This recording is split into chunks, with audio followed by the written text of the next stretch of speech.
Hello, book lovers. I'm Peg, the book prize addict, and this is a really big day in book prizes. I'm sitting here waiting for two big ones to announce the winner. That's the Jollick Prize, which is for a writer of color in England, British, and the other is, of course, the International Booker Award that will be coming out. They say at 4:30, that's East Coast USA time. I guess that's 9:30. But I do have two favorites that I would like either one of these. I won't talk about them, but I would like either Tomb of Sand from India to win, or a New Name, which is that backward? This is like the third. It's 7 books in 3 parts. Three books and there's 7 parts, and these are the last 2 parts. So I hesitate to think it might win, but I have read the first 2 books, and I'm all ready to read this if it should win. Okay, so one of those we should be hearing about soon. Also, I want to remind you that my friend Sean the Book Maniac is giving his last Friday Reads video from Tokyo. And I think if it's Friday morning there, it's going to be here on the East Coast of the U.S. I think it's going to be tonight around 7:30. So you can just look. He's going to do the live stream, so you can put that you're on there and talk to him, and I'm looking forward to that.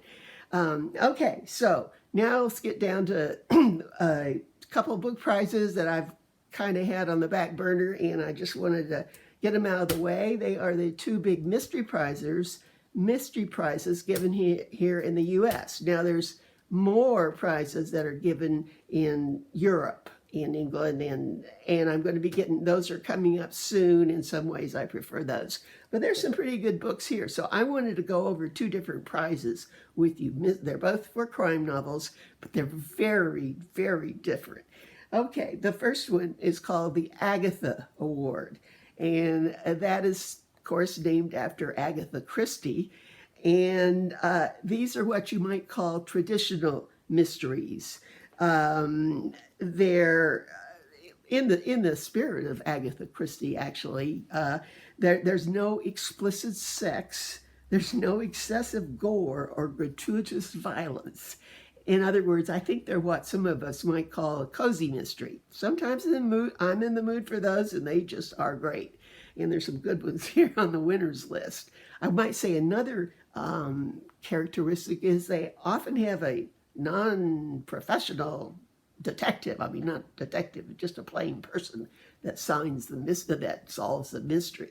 So anyway, I put the link down below. You can look at all the ones that were up for the prizes. I'm just going to go through 4 of the main prizes in this and talk just a little bit about them, because if you want to know more, you can look them up. Okay, the winner of the best novel in this was called A Cajun Kiss of Death.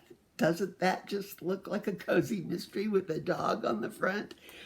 This takes place in Louisiana, and it actually is a chef opening a Cajun restaurant, though he doesn't make it there too long. And it does have murder, but not anything graphic, I have to say.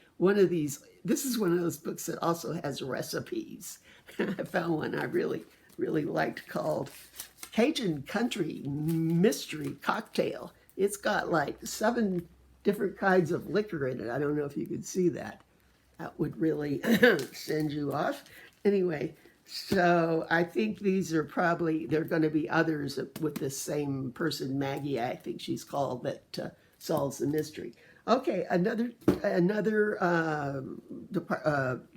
not genre. This is a genre, but another selection is for the best debut novel for the Agatha Prize, and that one is also about cooking. Though most of them on the list aren't. This one's called Arsenic and Adobo.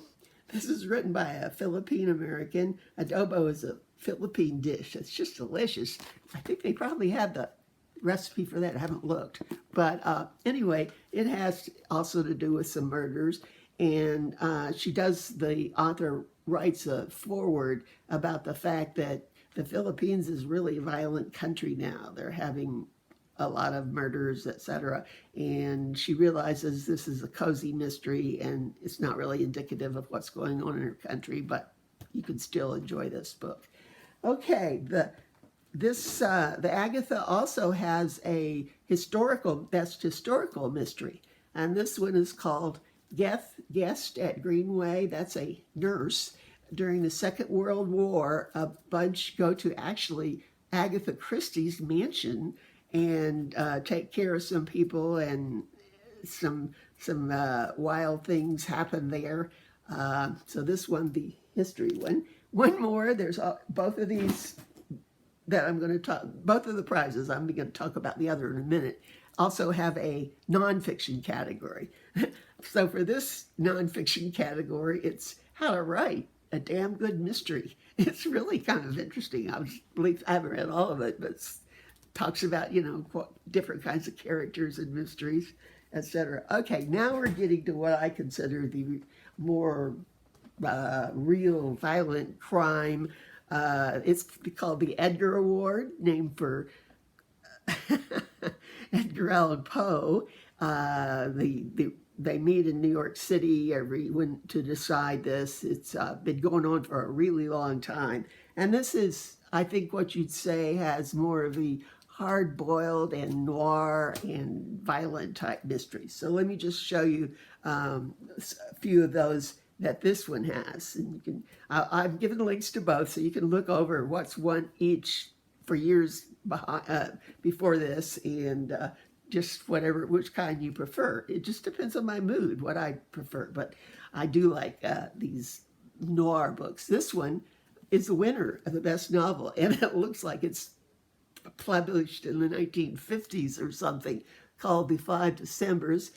James Kestrel, this is his first novel, actually, but he won the overall novel award. He's done some weird jobs, and this is really a long story. It goes over World War II, and it takes place in San Francisco, in Japan for a while. It really goes into detail of people that were in the war. That's kind of a nice front there, right, too.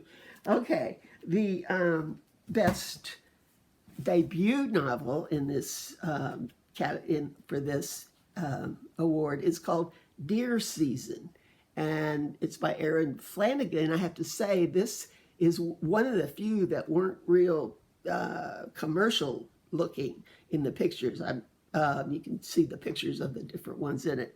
This one is done by a publishing company called the Flyover Fiction Series. Now, if you're a certain type of American, you recognize that flyover country is the middle of the United States, where people think not much goes on, and there is a lot of wild territory. And it was put out by the University of Nebraska. So this one is really different than any of the others, I would say. It does involve some deer hunters and some strange things around a little small town. It's really good, and as I say, I expect to see more from her. Okay, this is the best paperback. They have it's originally in paperback, and surprisingly, this takes place in Glasgow. I guess you don't have to be American to get in this, and it's a series. Evidently, you don't have to read the others. I have not read this yet, but I will.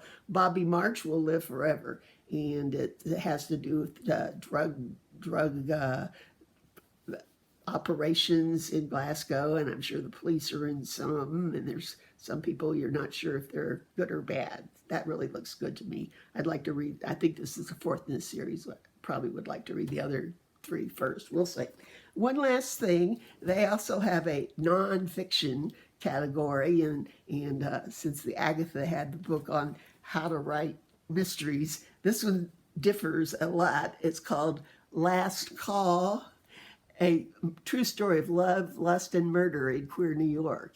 And it says on the back that it is about a serial killer that was there one summer, and how they caught him. And this looks really interesting too.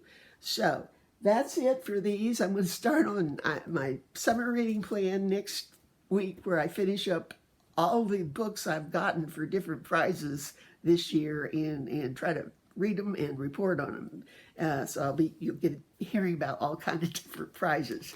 And oh, good luck to all the authors that are waiting to be selected tonight, and good luck to Sean on his trip back to Canada. Bye.